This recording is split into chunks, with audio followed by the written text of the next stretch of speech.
जे लोक आरोप लावतात आहे त्यांना माझा खुला चॅलेंज आहे आपल्या माध्यमातून, खास करून वडेट्टीवार. त्यांनी माझ्याकडे साधी तक्रार द्यावी. मी एका ट्विटवरनं कारवाई चालू केली आहे. एक ट्विट मी वाचला आहे एका अधिकाऱ्याबद्दल.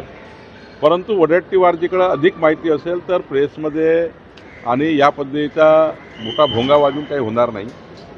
त्यांना जर खरी चौकशी पाहिजे तर तपास माध्यमांना किंवा सरकारला किंवा मुख्यमंत्र्यांना त्यांनी कळवलं पाहिजे. कुठले अधिकारी यामध्ये इन्व्हॉल्व आहेत त्यांचा पर्दाफाश केला पाहिजे. त्यावर सरकार गंभीरपणे काम करेल, कारवाई करेल. पण नुसता मीडियामध्ये बाईट द्यायचा, मीडियामध्ये प्रसिद्धी मिळवायचा असा उद्योग करू नये. खरातचा प्रकरण सेन्सिटिव्ह आहे. आपल्या कुठल्याही बोलण्या चालण्याने इन्क्वायरीवर दबाव येऊ नये, चौकशी यंत्रणावर दबाव येऊ नये याची काळजी वडेट्टीवारने घेतली पाहिजे. आणि अशा सेन्सिटिव्ह प्रकरणामध्ये खूप बाईट न देता तुमच्याजवळ काय पुरावे आहे, कुठला महसुली अधिकारी यामध्ये इन्व्हॉल्व आहे याबद्दलचा एक पत्र वडेट्टीवारजींनी मला संध्याकाळपर्यंत किंवा उद्या पण दिला पाहिजे. मी त्यांची वाट बघेल. महसूल विभागातील कथित भ्रष्टाचाराच्या मुद्द्यावर मंत्री चंद्रशेखर बावनकुळे यांनी विरोधी पक्षनेते विजय वडेट्टीवार यांना थेट आव्हान दिले आहे. बावनकुळे म्हणाले, मी एका ट्विटवरूनही कारवाई सुरू केली आहे. त्यामुळे वडेट्टीवार यांनी केवळ प्रसिद्धीसाठी वक्तव्य न करता त्यांच्याकडे असलेले पुरावे मुख्यमंत्र्यांकडे किंवा तपास यंत्रणांकडे द्यावेत. कोणत्याही अधिकाऱ्याचा सहभाग असेल तर त्याचा पर्दाफाश करावा. तसेच अधिकाऱ्यांच्या कुटुंबांबद्दल बोलून वातावरण बिघडवणे योग्य नाही असेही त्यांनी नमूद केले. खरात प्रकरणाबाबत बोलताना त्यांनी हे प्रकरण अतिसंवेदनशील असल्याचे सांगत यंत्रणेला आपले काम करू द्यावे, अनावश्यक प्रश्न विचारून दबाव आणू नये असे आवाहन केले. मोहित कंबोज यांच्या भेटीवर त्यांनी स्पष्ट केले की सामाजिक व कौटुंबिक कार्यक्रमांना सर्वजण जातात. अदानी अंबानींकडेही आपण जातो, त्यात काही गैर नाही.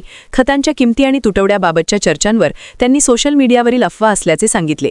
साठेबाजी करणाऱ्यांवर सरकार कठोर कारवाई करेल, शेतकऱ्यांना कोणताही फटका बसू देणार नाही असे त्यांनी ठामपणे सांगितले.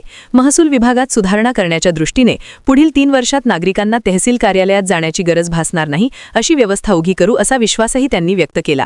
नाही, तिजोरीचा फायदापेक्षा जनतेचा फायदा बघतोय मी.